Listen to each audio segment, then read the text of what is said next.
یہ کہانی ایک ایسے آدمی کی ہے جس نے تلوار سے نہیں بلکہ اپنے خیالات سے دنیا کو بدل دیا۔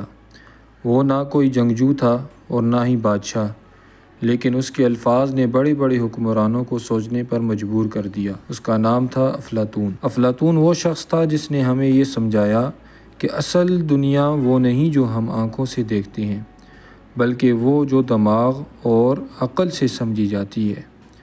اس نے انصاف، علم اور ایک بہتر معاشرے کے بارے میں ایسے خیالات پیش کیے جو آج بھی پڑھے اور سمجھے جاتے ہیں۔ لیکن یہ عظیم شخص کہاں سے آیا؟ آئیے وقت میں پیچھے چلتے ہیں۔ افلاطون کی پیدائش 427 قبل مسیح میں ایتھنز یونان میں ہوئی۔ وہ ایک معزز اور پڑھی لکھی فیملی سے تعلق رکھتا تھا۔ اس کا اصل نام تھا ارسطو، لیکن اس کے چوڑے کندھوں کی وجہ سے لوگ اسے افلاطون کہنے لگے، جس کا مطلب ہے چوڑا۔ بچپن سے ہی وہ ذہین، غور و فکر کرنے والا اور سوال پوچھنے والا بچہ تھا۔ ایتھنز اس وقت علم، فن اور سیاست کا مرکز تھا۔ یہاں فلسفی، فنکار، سیاستدان اکٹھے ہوتے اور مختلف موضوعات پر بحث کرتے۔ یہی ماحول افلاطون کی سوچ کو شکل دینے میں اہم تھا۔ نوجوانی میں افلاطون کی زندگی بدل گئی جب اس کی ملاقات مشہور فلسفی سقراط سے ہوئی۔ سقراط عام استاذ نہیں تھا، وہ سوالات کے ذریعے لوگوں کو سوچنے پر مجبور کرتا تھا۔ وہ کہتا تھا کہ اصل علم تب آتا ہے جب ہم ہر چیز پر سوال کریں۔ افلاطون نے سقراط سے سیکھا کہ حقیقت اور انصاف کو سمجھنے کے لیے ہمیں اپنے دماغ کا صحیح استعمال کرنا چاہیے۔ لیکن ایتھنز کی سیاست میں بدقسمتی آئی اور سقراط پر جھوٹے الزام لگا کر اسے موت کی سزا دے دی گئی۔ یہ واقعہ افلاطون کے لیے بہت صدمہ تھا، لیکن اسی نے اسی فلسفے کے راستے پر مزید پختہ کر دیا۔ سقراط کی موت کے بعد افلاطون نے ایتھنز چھوڑ دیا اور کئی سال دنیا کے مختلف حصوں کا سفر کیا۔ اس نے مصر میں علم ریاضی اور فلکیات پڑھی، اٹلی میں فلسفہ اور سائنس سیکھی۔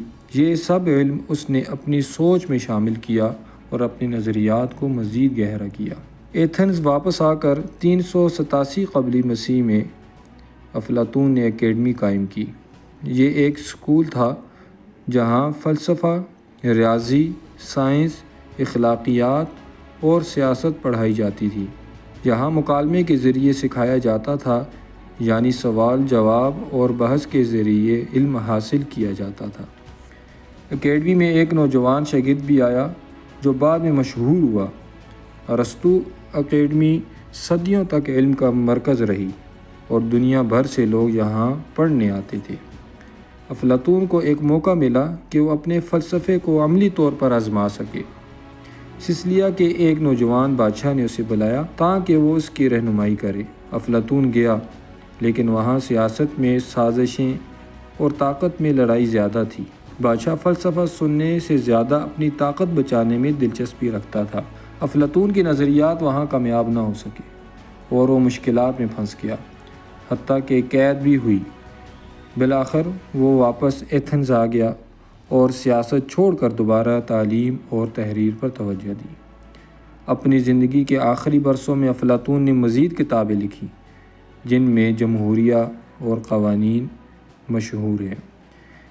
ان میں اس نے ایک مثالی معاشرے کا تصور دیا جہاں انصاف، علم اور اخلاقیات سب سے اہم ہوں۔ 347 قبل مسیح میں افلاطون کا انتقال ہوا، لیکن اس کے خیالات آج بھی زندہ ہیں اور دنیا کے ہر کونے میں پڑھے جاتے ہیں۔